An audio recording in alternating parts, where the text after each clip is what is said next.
কোন বাবা তার আপন সন্তানকে দুনিয়ার থেকে জবাই করে বিদায় করতে পারে না। না না, এটা হবে না।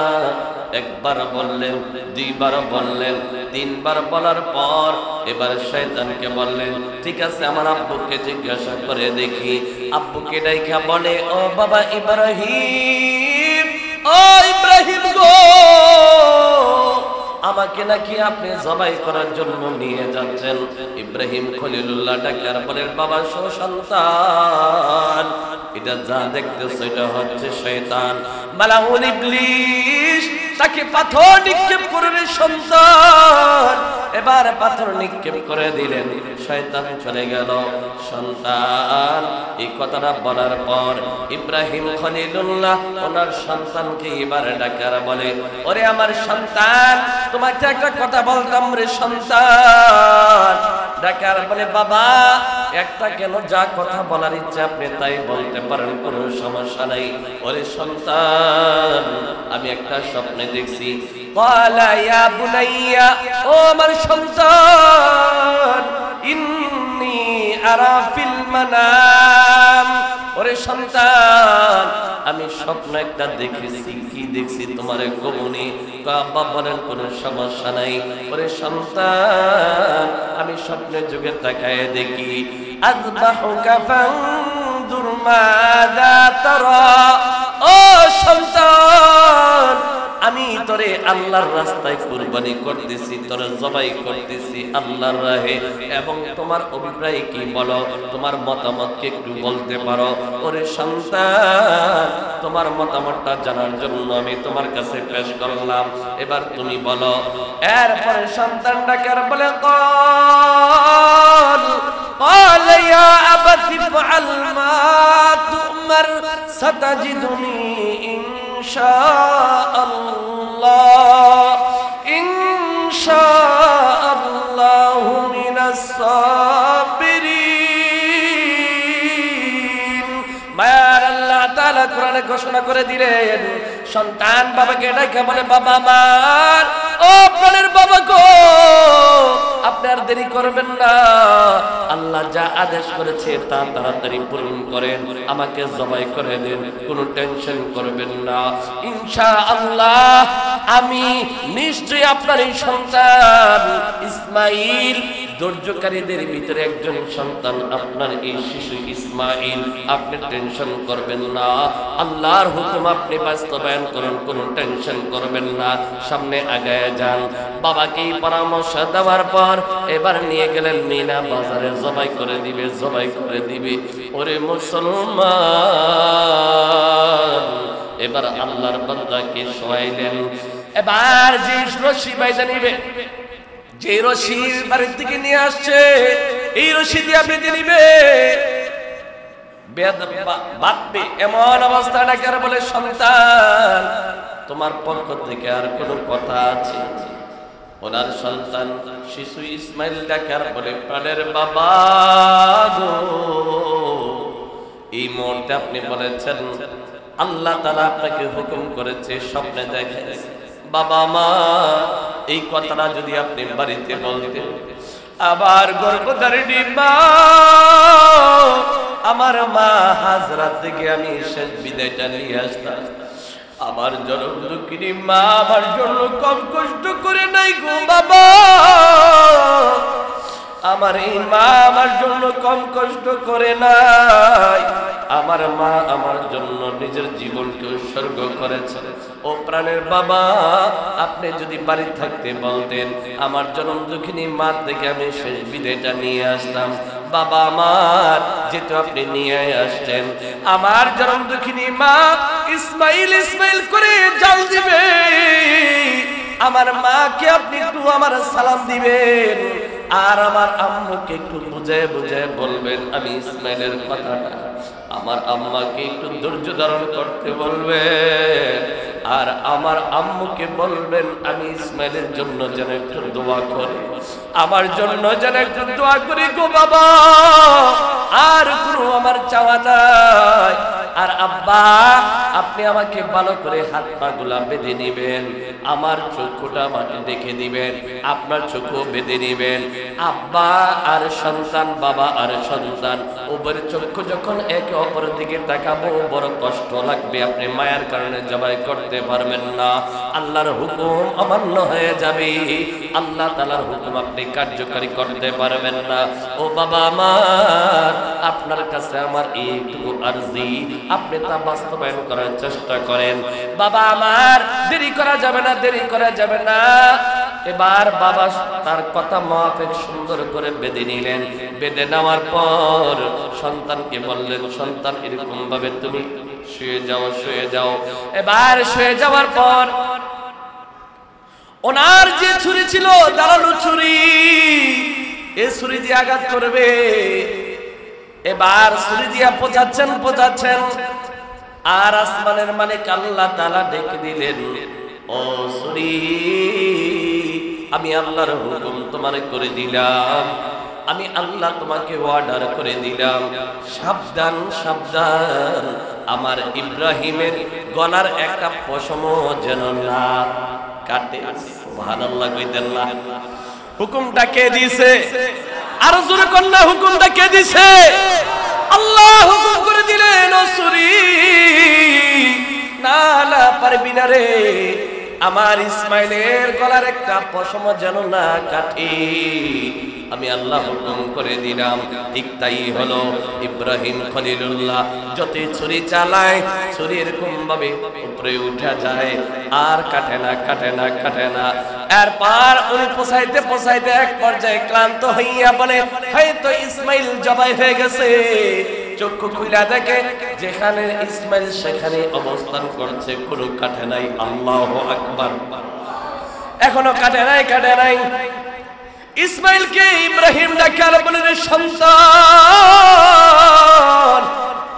আমার আল্লাহ হয়তো বেজার হয়ে যাচ্ছে রে, তাড়াতাড়ি সরে।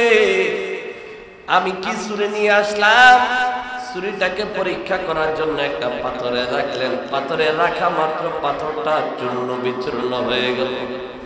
কি এরকম ভাবে ধারালো ছুরি নিয়ে আসছে পয়গম্বর ইব্রাহিম। ইব্রাহিম বলে, রে সন্তান, আল্লাহ হয়তো বেজার হয়ে যাচ্ছে, তাড়াতাড়ি শোন। আর এই কথাটা আমার আল্লাহ তাআলা এই করুন কথাটাও তুলে ধরলেন। ফালাম্মা আসলামা ওয়া তাল্লাহু লিল জাবিন, আল্লাহ তাআলা বলেন, এটা কেমন একটা দৃশ্য। ইব্রাহিম আর ইসমাইল উভয় বাবা আর সন্তান উভয় আল্লাহ তাআলার কাছে তাদের জীবন উৎসর্গ করে দিচ্ছেন, নিজেকে সমর্পণ করে দিচ্ছেন আল্লাহর কাছে। ইব্রাহিম ডাকার বলেন, সন্তান, আর দেরি করা যাবে না, যাবে না, তাড়াতাড়ি যতক্ষণ পর্যন্ত তোর রক্ত প্রবাহিত না হবে ততক্ষণ পর্যন্ত আর ছাড়াছাড়ি নাই, তাড়াতাড়ি সরে সন্তান। এবার এরকম ভাবে ইব্রাহিম ইসমাইলকে শোয়ায় দিলেন। শোয়ায় দেওয়ার পর ছুরি চালাচ্ছেন, ছুরি চালাচ্ছেন, আর আসমানের মালিক, আরশের মালিক,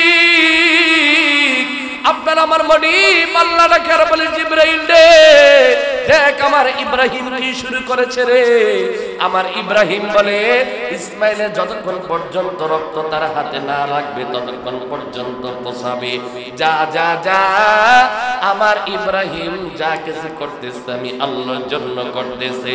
আমি আল্লাহ চেয়েছিলাম তার তাকওয়া, সে আমি আল্লাহকে কত ভালোবাসে রে। এখন দেখতেছি সত্যিকারে আমার ইব্রাহিম আমি আল্লাহকে ভালোবাসে। যা যা যা যা, জান্নাত থেকে একটি দুম্বা আইনা শোয়া দে ইব্রাহিম ইসমাইলের পাশে। আমার ইসমাইলের পাশে একটি দুম্বা শোয়া দিবে, জান্নাতি দুম্বা। তাড়াতাড়ি নিয়ে যা রে, তাড়াতাড়ি নিয়ে যা। এবার আল্লাহ তাআলার প্রেরিত এই ফেরেশতা জিবরাইল আমিন এবার চলে গেলেন, যাইতেছে জান্নাত থেকে দুম্বা আনার জন্য যাচ্ছে জান্নাতে। এবার জিবরাইল ভাবে, আমি জান্নাত থেকে দুম্বা আনা মাত্র যদি দেখি ইব্রাহিম ওনার সন্তানকে জবাই করে ফেলে, তাহলে কি উপায় বা হবে।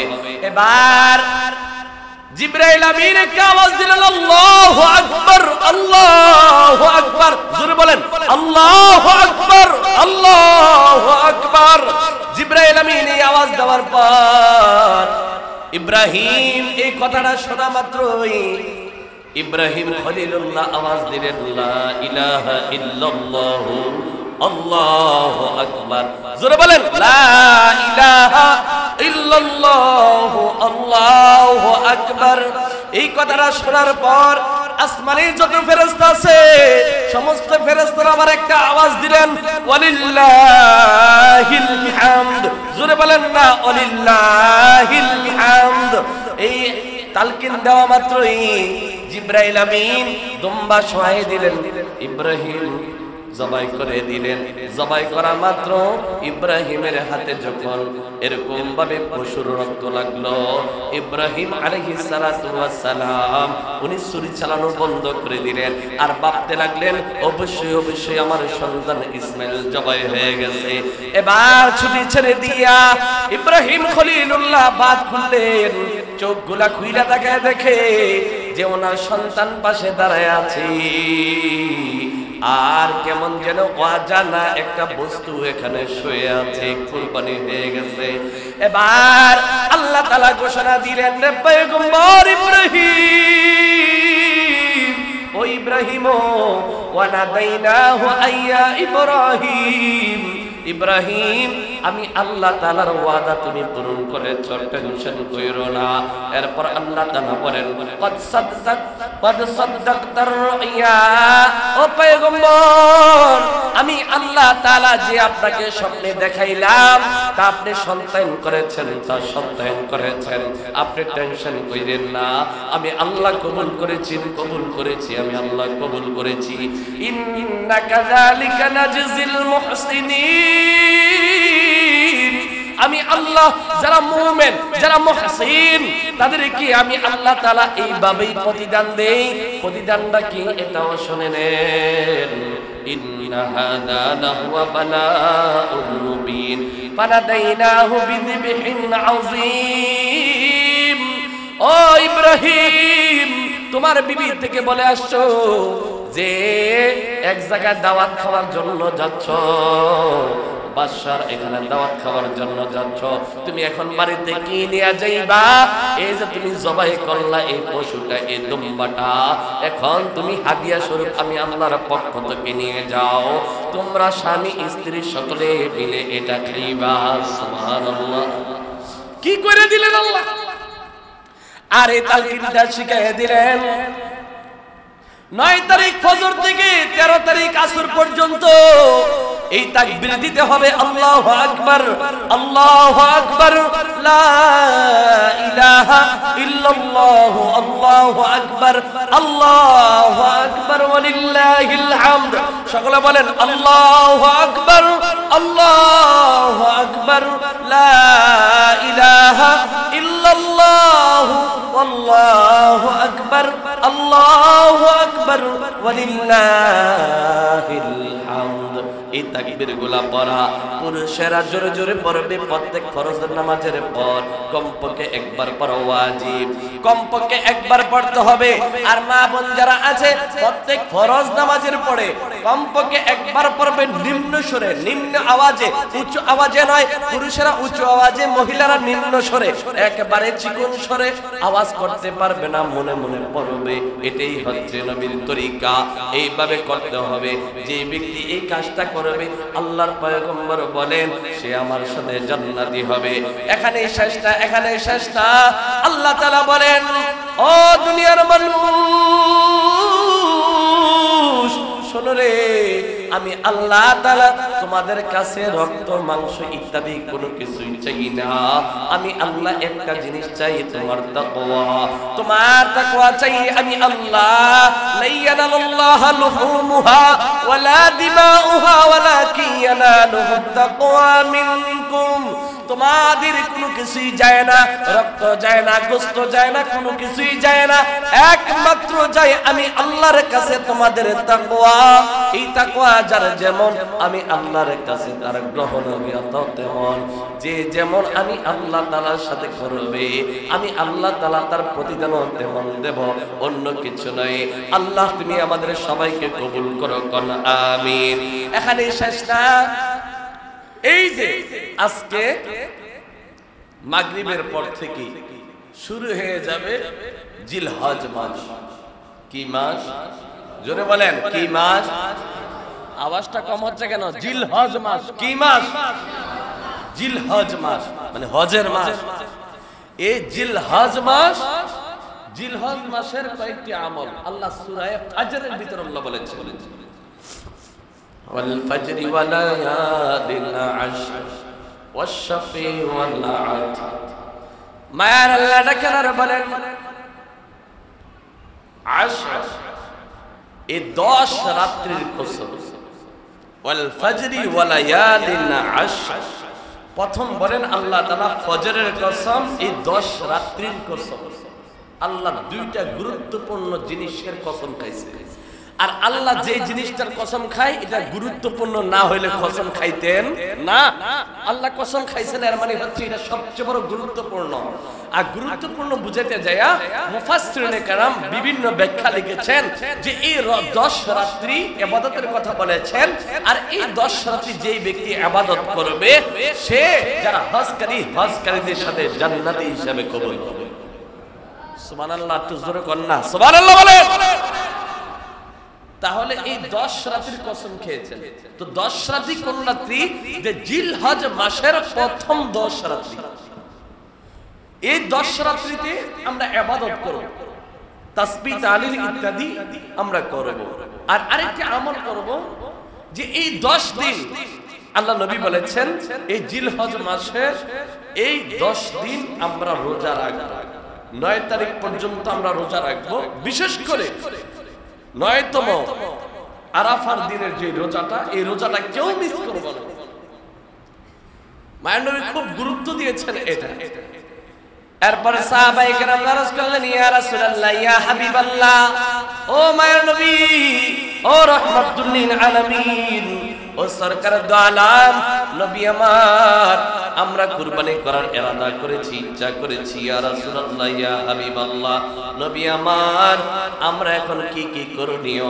আল্লাহর পয়গম্বর ডাকে বলে, ইদা দাখালা আশর, অর্থাৎ যখন নাকি তোমাদের এই 10 তারিখটা আসে, 10 তারিখ বলতে এই 10টা দিন আসে, অর্থাৎ জিলহজ মাসের শুরু থেকে 10 জিলহজ পর্যন্ত এই 10 দিন যখন নাকি তোমাদের মাঝে উপস্থিত হয়, ইনদাহু উযহিয়া, যেই ব্যক্তি নাকি এই 10 দিনের ভিতরে নিয়ত করে যে আমি কুরবানি করব, কি করব?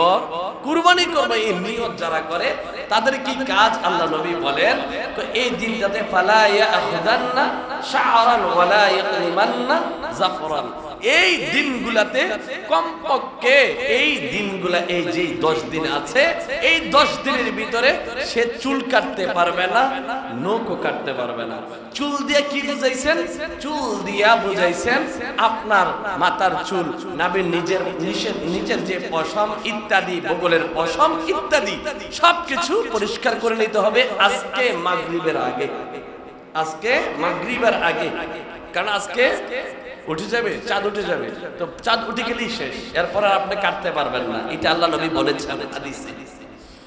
এখানেই শেষ না, আল্লাহ নবীর এক সাহাবী জিজ্ঞাসা করলেন, ইয়া রাসূলুল্লাহ, ইয়া হাবিবাল্লাহ, নবী আমার, আমরা গরিব, আমাকে একজন একটা উট দান করছে, আর এই উটের দুধ দহন কইরা আমি আমার ঘর সংসার চালাই, এখন কি আমার জরুরি কি আমি কুরবানি দেওয়া? আল্লাহ নবী বলেন না। তো তাহলে আমার তো কুরবানি দিতে বড় শখ, আমার তো সওয়াবের থেকে আমি বঞ্চিত থাকবো? আল্লাহ নবী বলেন, ও সাহাবী, তুমি টেনশন কইরো না, তুমি যারা এই এই দিনগুলাতে যারা নাকি কুরবানি করে তাদের সাথে তুমি একটা জিনিস আমল করবে, একটা আমল তুমি ধরে রাখবে। আমলটা কি? আমলটা হলো যে তুমি তোমার নখগুলা সুন্দর করে কেটে নিবে আর চুলগুলা ছেটে নিবে। এর আগে আগে এই 10 দিনের ভিতরে তার ভিতরে কোনো কেচিও লাগাবে না, নখও কাটবে না। তাহলে ওই ব্যক্তি যে কুরবানি করে যে সওয়াবের অধিকারী হয়েছে, তুমিও সেই অধিকারী হয়ে যাবে।